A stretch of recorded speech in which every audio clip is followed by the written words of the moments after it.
दोस्तों, आज मैं फिर अपनी कहानी माँ की सौगंध के चौथे अंक के साथ आपकी सेवा में उपस्थित हुआ हूँ। नियति का खेल बड़ा ही निराला होता है।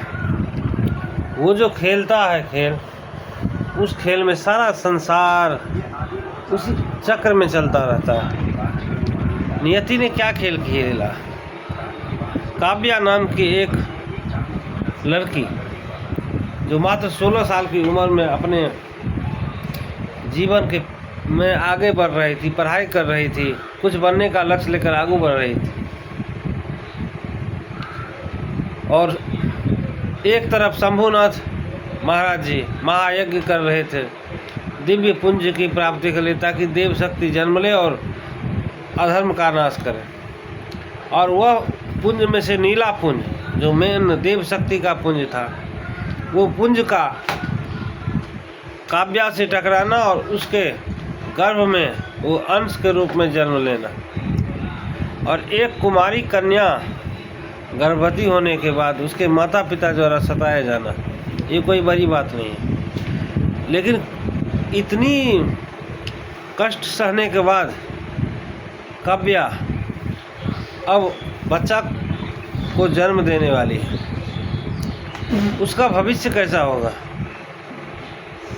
हाँ, एक पॉइंट ऐसा होता है कि किसी लड़की का बच्चा होने वाला है, अगर उसका पति का नाम उसे मालूम होता है कि मतलब किसका बच्चा है, तो दोनों को शादी करा दो, शट डाउन हो गया।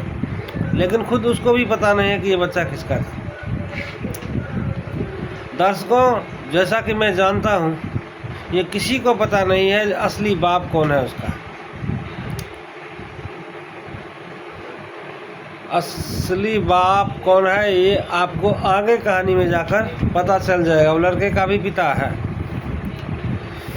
और उस पिता का परिचय आपको एपिसोड के मध्य भाग में जाकर आपको मालूम होगा। अब हम चलते हैं काव्या की तरफ। काव्या हॉस्पिटल में है और उसके पिता, उसकी सौतेली बहन, उसकी सौतेली माँ, दादी जयलक्ष्मी उर्फ राजलक्ष्मी हॉस्पिटल में वेट कर रही हैं। नॉर्मल डिलीवरी हुआ और एक बच्चे का जन्म होता है। बच्चे का जब जन्म होता है तो हॉस्पिटल पूरा प्रकाश से भर जाता है। इतना प्रकाश तीव्र निकलता है कि हॉस्पिटल के बाहर जो लोग खड़े थे उसको भी उस प्रकाश का अनुभव होता है। नॉर्मल डिलीवरी के बाद उसके 1 घंटे के बाद सभी उनसे मिलते हैं। बच्चे को जो देखते हैं वो देखते रह जाते हैं। उसमें इतना आकर्षण था। लेकिन उसके बावजूद भी कुछ लोग ऐसे थे जो उस बच्चे को जान से मार देना चाहते थे, क्योंकि राजलक्ष्मी जी ने एक ऐसा बिल बनाया जिसमें वो अपने खन्ना इंडस्ट्रीज पूरा एम्पायर का वारिस काव्या को बनाया। और उन्होंने इस बिल में खास लिखा, अगर काव्या मर जाती है तो वो राजलक्ष्मी को उसका पूरा कंपनी वापस मिल जाएगा। अगर राजलक्ष्मी और काव्या दोनों मर जाती हैं तो सरकार के ट्रस्ट में चला जाएगा। ये राजलक्ष्मी जी ने इसीलिए बनाया ताकि उसकी पोती काव्या का रक्षा हो सके, क्योंकि ये लोग मारने में, उसके पिता अपने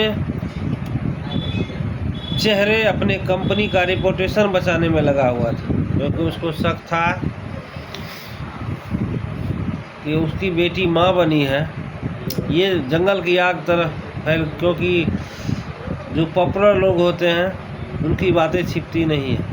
अगर एक बार आउट हो गई तो मीडिया वाले उसको कहाँ से कहाँ पहुँचा देते हैं।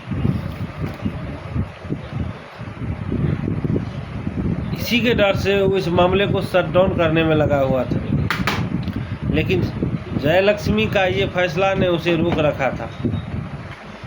अगर सारा एम्पायर ही चला जाएगा ट्रस्ट में तो बचेगा ही कुछ नहीं, तो फिर रोड पर आ जाएंगे ना। इसलिए नहीं चाहते हुए भी वो काव्या को देखने के लिए वहाँ पर पहुँचा।